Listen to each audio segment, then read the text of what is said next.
What's it like to take the cheapest bus between Washington, D.C. and New York City versus taking the most expensive, first-class, high-speed train? Join us as we find out. Hello, jet setters. We're about to compare the least expensive way to travel between Washington, D.C. and New York to the most expensive way. Here's our plan. We'll travel from D.C. to New York the cheapest way we can, on the bus. Then, tomorrow, we'll head right back here using the most expensive way. That's Amtrak's Acela in first class. The Megabus leaves D.C. from Union Station, so that's where we went. Yeah, I'm a Maryland native, so taking the bus from DC to New York is kind of a throwback to my 20s here. There's no food on Megabus, so we picked up our lunch before boarding. Should we have au bon pain or prêt à manger? French is obviously not my strong suit. Let me know in the comments.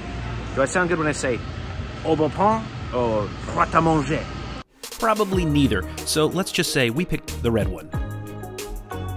Look, I know this is irrational, I know this makes no sense, but bus bathrooms kind of gross me out, so I want to find one here in the station before we get on board. But don't worry, I plan to check it out for you.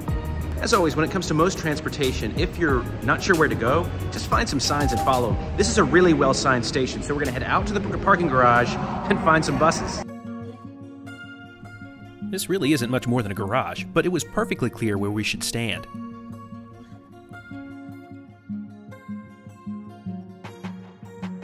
Our coach appeared at 9:12 ahead of our 9:20 scheduled departure. Timeliness looking good, at least for now. It's here, and those are our seats up top. Seats 1 and 2. How cool is that? In front of the driver. Well, on top of the driver, I guess.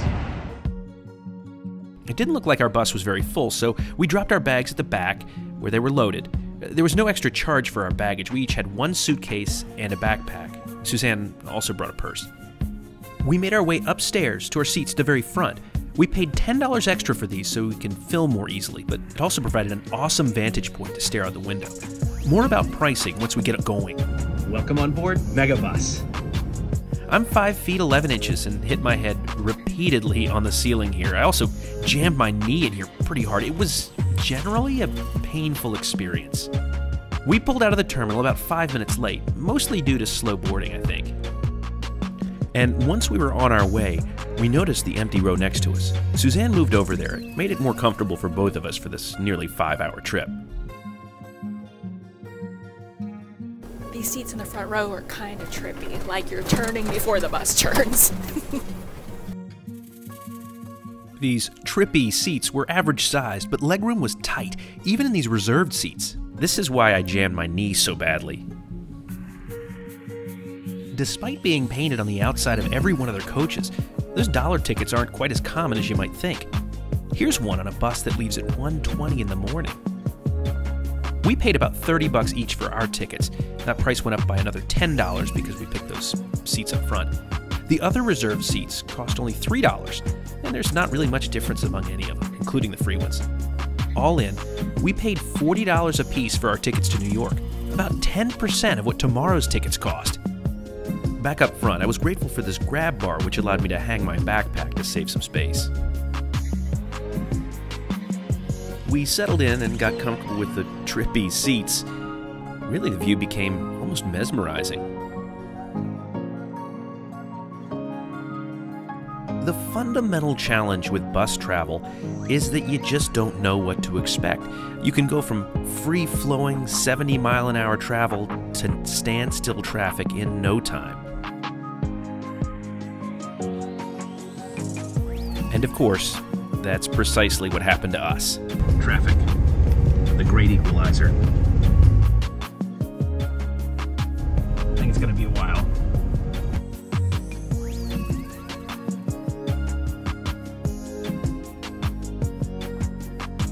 Hope everyone's okay. It took us about 20 minutes to get through, and once we were on our way again, I decided to check out the toilet. Now, this is a place that should be avoided unless you've really got an emergency. There's no sink and the toilet does not flush. There is a sort of window. My advice here is limit your liquids. There are fewer seats downstairs, but higher ceilings. The last time I took the bus from DC to New York was probably more than 5 years ago. Took about 2 hours to get to Baltimore. It's Friday night and there was a Beyonce concert. Took about an hour today, so not too bad, but you never know with traffic conditions on the bus. And yeah, I did switch to the train after that experience. About an hour and a half after we left Washington, we made our first and only stop, just outside Baltimore at the White Marsh Park and Ride. 10 minutes later, we were on our way again. Next stop, New York City. We settled in with iPads and watched the world go by.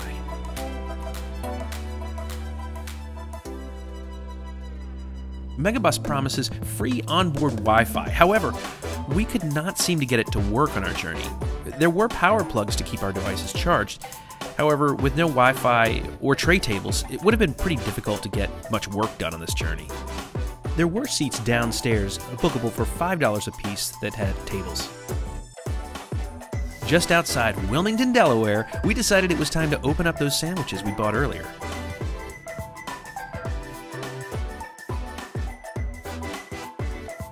The Big Apple was getting closer as we passed Newark.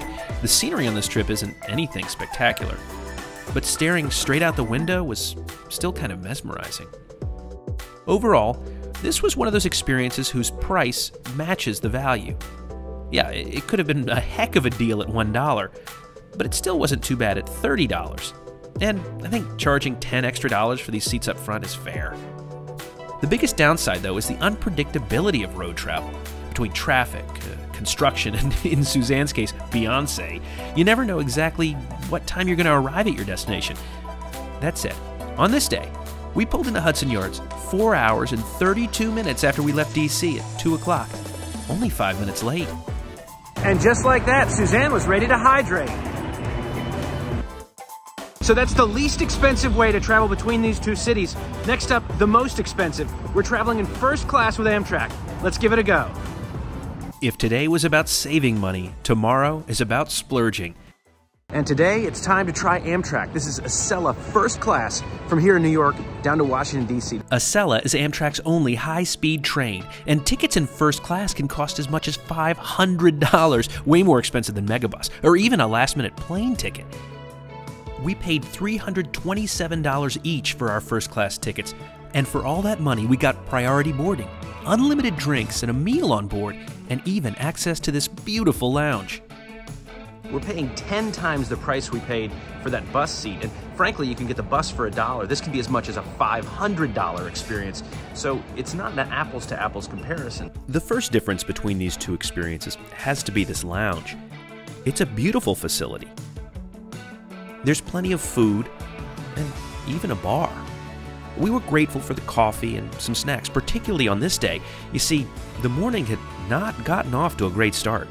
So our train departs at 11 today. We got an email this morning at about 7:15 saying that there would be like limited food service or unusual food service on our train today. So we didn't really know what that meant, and none of the Amtrak staff here seems to know what that means either. So all that means to us is like we're having some extra food here because we don't know what to expect on a train. I grabbed some kettle corn from Hal's, and then this is ginger and lemon infused water. I like ginger a lot. That's really nice. I could do without the lemon, but this is really good. Seems like the track is announced about 15 minutes before departure up here in the lounge, and then the escalator opens up about 10 minutes before departure, so it's nice to be able to relax here. Yesterday, there were no announcements at all for the bus. We just sort of had to wait, and then when the bus was ready to get loaded, it just kind of waved us forward.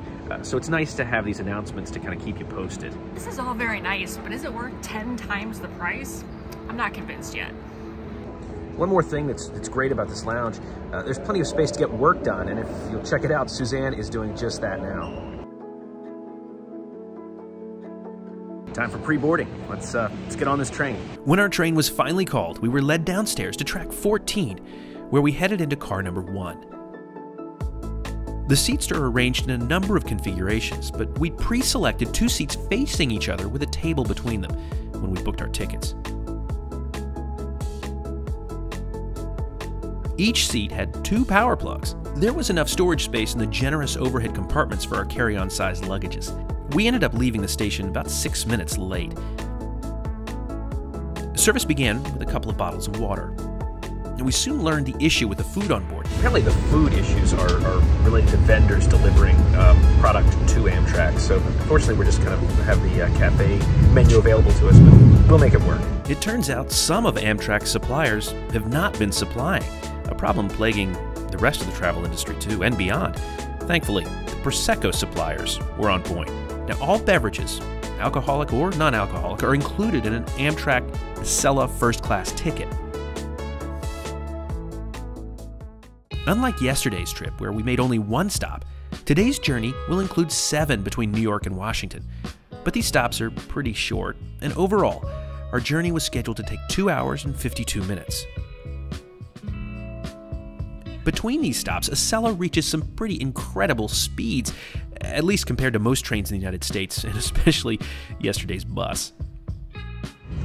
We really are getting some work done, and it's so much easier with this setup, this table setup, than it was yesterday on the bus. Wi-Fi was free, but had a few spots where it cut out and wasn't particularly fast.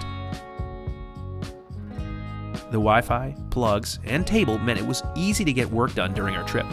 One quick note though, these seats with the table across from them offer pretty tight leg room. You better know your seatmate pretty well. The Northeast Corridor does not offer the most beautiful scenery in the United States, but at these speeds, it's all a blur anyway. By the time we reached Philadelphia, we decided to order lunch. While normal Acela first-class trains offer impressive options like meze, lasagna, even short rib, thanks to those supply chain issues, we could only choose from a hot dog, a cheeseburger, or the cheese plate.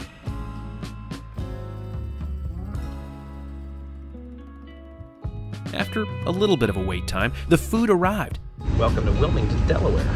It's essentially the same food you're going to find in a typical Amtrak cafe, and that's really too bad since the food really, again, is one of the main justifications for paying so much more on this route. Now, Amtrak did offer each of us a $50 voucher towards future travel because of the issue, which was better than nothing, but still a bit weak because we'd booked a lunchtime train specifically to take advantage of the meal service. A little more heads up would have been helpful. The onboard bathroom is heads and shoulders above what you'll get on Megabus, but still not a place to spend too much time. Well, this is Baltimore. Now, yesterday that was our only stop on the Megabus, but today's train obviously stops more along the way down. And Baltimore meant Washington was coming fast. Goodbye, Baltimore. Next stop, Washington. Pulling into DC right where we left. This is a crazy adventure for sure. About 2 hours and 45 minutes after we departed New York, we were pulling into Washington Union Station. So for over $300 versus the $30 price tag of the bus, was Acela First Class worth it? Let's find out using the Jeb score. There's no lounge for Megabus, nor would we expect one. Instead, there were plenty of options available at the station to keep us well fed throughout our bus journey. And of course, we could have brought our own food from home for that matter. Amtrak's Metropolitan Lounge in New York, on the other hand, is the best Amtrak lounge in the country, and we appreciated the space to get a bit of work done and grab a cup of coffee before our train. 1 point to Amtrak here. The seats on Megabus were tight, but acceptable. Not having any sort of tray table made it eating challenging and working impossible. Sitting upstairs offered that great viewpoint to watch the world go by. But if the bus were more full and we hadn't had space to spread out across the aisle, it would have been really cramped after nearly 5 hours. Amtrak offered a great variety of seating options, whether you're traveling solo or with others, and there's a general feeling of spaciousness in the first-class full car. However, legroom was not overly impressive. 1 point to Amtrak here.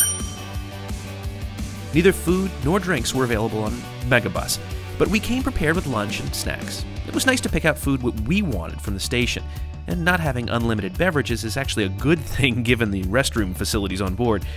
The food on Amtrak First Class, on the other hand, was well below expectations since the normal menu wasn't even available. And frankly, we would have expected more compensation given the hefty price tag we paid. It was a huge disappointment, but at least we didn't go hungry. No points here. Unfortunately, the Wi-Fi and therefore onboard streaming was not working on Megabus. Acela did offer Wi-Fi. That was a plus, but it sure could have been more reliable. In any case, we always download material in advance so we can stay entertained. 0 points here. There wasn't much service on Megabus, nor did we expect any. The drivers were friendly and, most important, operated the vehicle safely. Our attendants on Amtrak were friendly and checked on us throughout the trip. For both modes, service is as you'd expect. 1 point for each here. Now, I know a lot of you will want us to rate the price, but it's so subjective. If you want the cheapest option, then obviously Megabus is it. If you'd like a bit more luxury, space, and time, you'll pick Amtrak. But what's our final verdict on this comparison? Well, lounges and bubbly are sure nice.